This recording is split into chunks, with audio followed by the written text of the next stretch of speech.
ሰላም እንደምናችሁ ሰላምታዬን አቀርባለሁ። እንግዲህ ዛሬ ዳንኤል 12ን ለመፍታት ነው እና እግዚአብሔርን እጅግ አድርጌ አመሰግናለሁ። ምናልባት አንድ ቀን ነው ትንሽ ፈተና ያጋጠመን፣ ግን እግዚአብሔር ይመስገንና እኔ ጋር ጠዋት ነው ትንሽ ሌት ነው እና ምንድነው በተለይ ዳንኤል 12 በዚያን ዘመን ስለ ሕዝቦች ልጆች የሚቆም ታላቁ አለቃ ሚካኤል ይነሳል ይላል።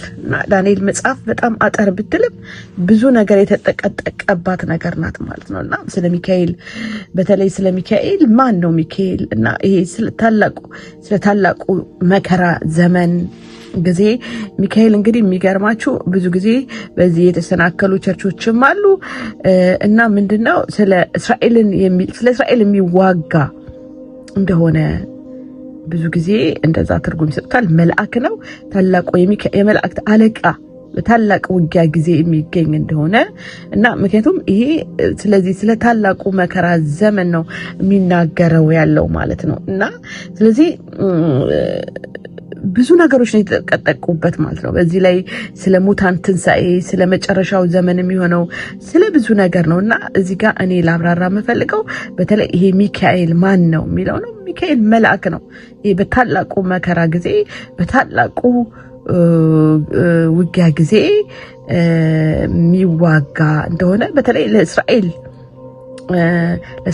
የሚዋጋ እንደሆነ ምክንያቱም በመጨረሻው ዘመን ውጊያ የምትገጥመው እስራኤል እንደሆነች እናምናለን እና በዚህም የተለያዩ ትርጉሞች አሉ። እንደምታውቁት እንግዲህ በዚህ እኛ በተለይ ለእስራኤል የተሰጠውን ተስፋ ቃል እግዚአብሔር ይፈጽማል የሚል ትልቅ ተጋድሎ አድርገናል። እግዚአብሔር እናመሰግናለን እና እንደዚህ ስለ ሚካኤል ከዛ ደግሞ በምድር ትቢያ ውስጥ ካንቀላፉ ብዙዎች ይነቃሉ፣ እኩሌቶች ወደ ዘላለም ሕይወት፣ እኩሌቶች ወደ እረፍትና ወደ ዘላለም ጉስቁልና እና እንግዲህ ይሄ ስለ መጨረሻው ዘመን ሊሆን ይችላል ብዬ አምናለሁ።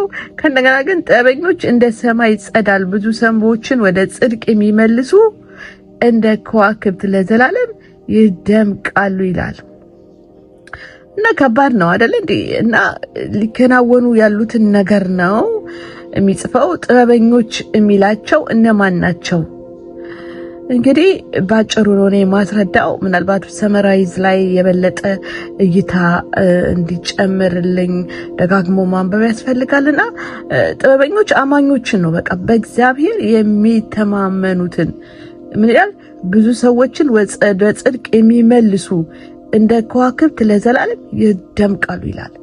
ምክንያቱም ብዙዎች ማስተውሉ አይደል እንዴ? ይሄ ነው መንገዱ፣ ኑ ወደዚህ ወደ እግዚአብሔር እውነት ወደ ቃሉ እና እንግዲህ በዕብራዊ ጽሕፈት ላይ ስለ እምነት ጀግኖች ተጽፎልናል። ስለ መጨረሻው ዘመን ስዕል ኢየሱስ ክርስቶስም በማቴዎስ 4 ላይ ተጽፎልናል።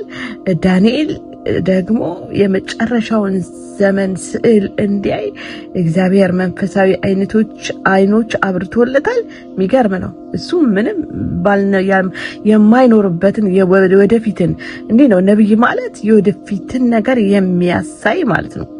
እነዚህ ናቸው ነብያቶቻችን።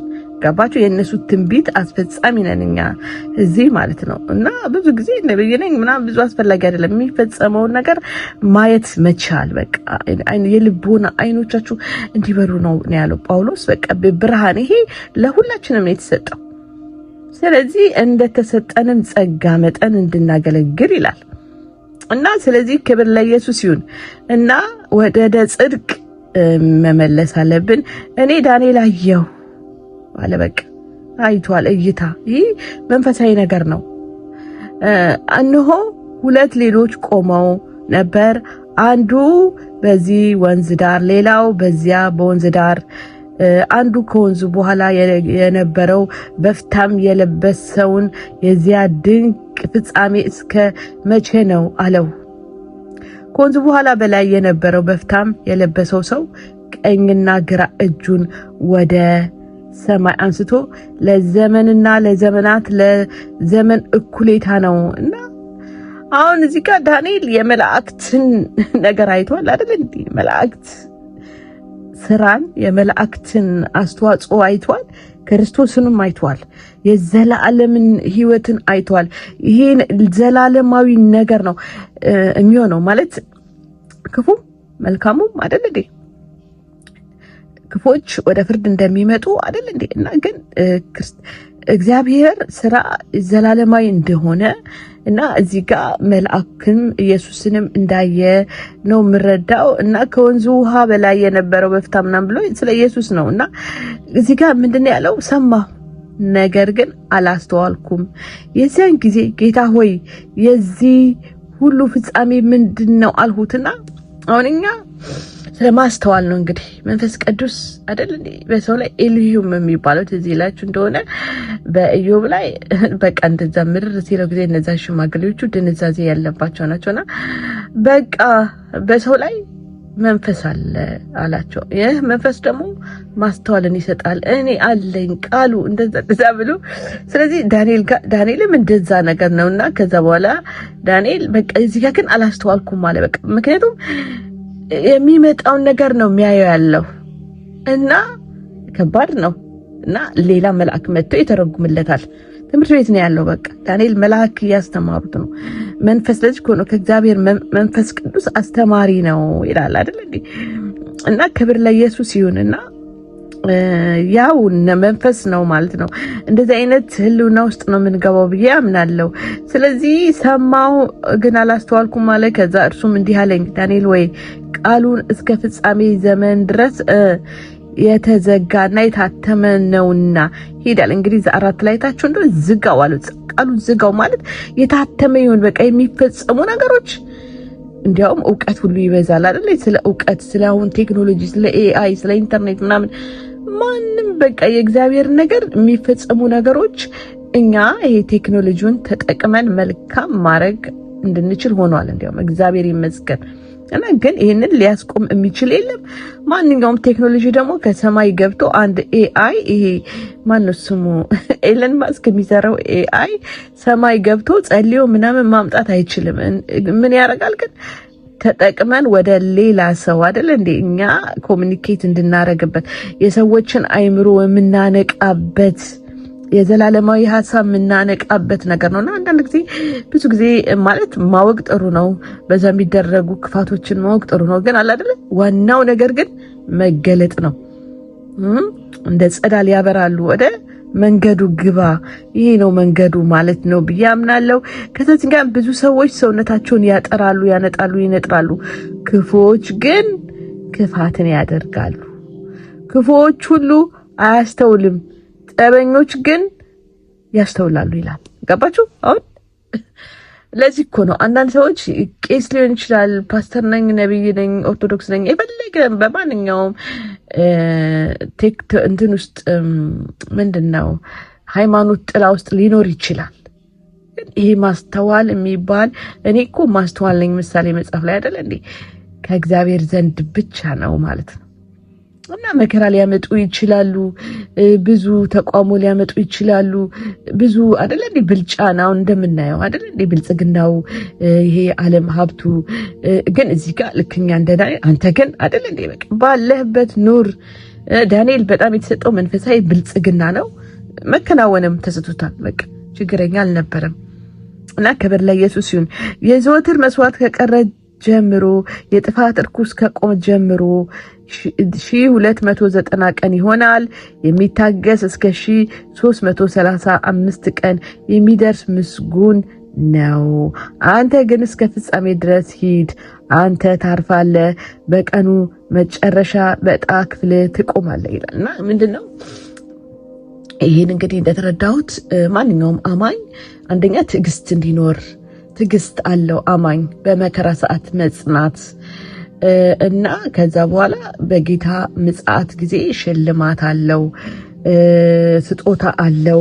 እና ስለዚህ ወገኖቼ ዳንኤል ይሄ የዓለም ፍጻሜ የሚሆነው በተለይ እኛ ያለንበትን የቴክኖሎጂ የተለያየ ፍጻሜ ዘመን የጦርነት ዘመን ላይ ነን እና በዚህ ራሳችንን አረጋግተን ከእግዚአብሔር በምናገኘው ነገር ለሌሎች ደግሞ ብርሃን እንድንሆን አይደለ እንደ ጸዳል እንድንሆን እግዚአብሔር ቃል ይናገረናል።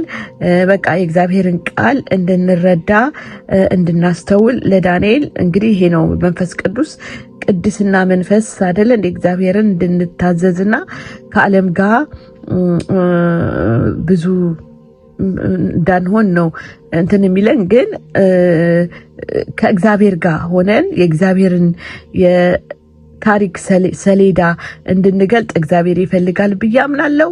ስለዚህ ዳንኤል በጣም የሚገርም ነገር ነው። ምናልባት ተመልሼ ሰመራይዝ ከነ ዳንኤል ከነ ፓስተር ነቢል ከነ ፓስተር አሌክስ ከዮኒ በኋላ ሰመራይዝ እናደርገዋለን እና ብዙ ነገር ተምረናል ብዬ አስባለሁ። በተለይ በዚህ በመጨረሻው ዘመን ስላለው በተለይ ይሄ ቻፕተር እስራኤል ውስጥ ይሄ መጨረሻው ዘመን ታላቁ መከራ በተለይ አንታይ ክራይሱ የሚያመጣው መከራ ላይ እንደሆነ እኛ ታላቅ መከራ ላይ ነን። ሁሌ ድንኳን ጥለናል አይደል እንዴና ስለዚህ ግን ያንን አሸንፈን የምንኖርበት ጸጋ እግዚአብሔር ይሰጠናል። ክርስቲያኖች ድል አለ። ድላችን በማን ነው? በተሰጠን በክርስቶስ ነው። እና ስለዚህ ይህ መጽሐፍ እንደዚህ ተረድቻለሁና አሁንም ላይክ እና ሰብስክራይብ እንዳትረሱ እና ደግሞ በሚቀጥለው ለሌላው መጽሐፍ ወደ ሌሎች መጽሐፍ በተለይ ነገስት ይሄ መጨረሻውን ዘመን ነገስታትን በተመለከተ ምክንያቱም እኛ ምንድነው ለኔሽን ስለሆነ የምንጸልየው ጸሎታችን ይደግፈናል። ስንጸልይ ምንድነው የምንጸልየው? እግዚአብሔር ወዴት ነው የሚወስደን ብለን እንደ እግዚአብሔር ቃል እንድንጸልይ ይረዳናል ብዬ አምናለሁ።